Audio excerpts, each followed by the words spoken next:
আমার মা মিষ্টি কুমড়ার পকোড়া খাবে। আমার মায়ের লাগানো মিষ্টি কুমড়া ক্ষেত থেকে আমি তাজা মিষ্টি কুমড়া নিয়ে আসছি। আমি এটা ধুবো এখন। এরপর আমি এটাকে মিষ্টি কুমড়া ভালো করে ছাল ছাড়াতে হবে। এরপর কাটতে হবে কুচি কুচি করে। আমি কুচি কুচি করে কেটে নিব।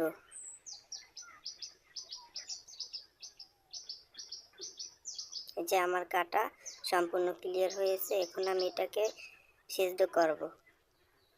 আমার সেদ্ধ করা শেষ। আমি এটাকে এখন নারকেলের গুঁড়ি দিয়ে মিক্স করে নেব, কারণ আমি এতে এখন আনার মিশাবো। পকোড়া তৈরি করার জন্য আমি কিছুটা এখন আনার মিক্স করে নিব। গুড়গুলোকে আমি তৈলে ভিজাবো। এতে আমি ভুট্টার দানা মিক্স করব। এরপর আমি তৈলে সবগুলোকে সেদ্ধ করব। তাহলে আমি তুলে নিব। আমার মা এগুলো দেখে খুব খুশি হবে। মা দেখো, তোমার জন্য আমি পকোড়া তৈরি করে নিয়ে আসছি। মা, এই নাও তোমার পকোড়া, তুমি মজা করে খাও। তুমি পকোড়া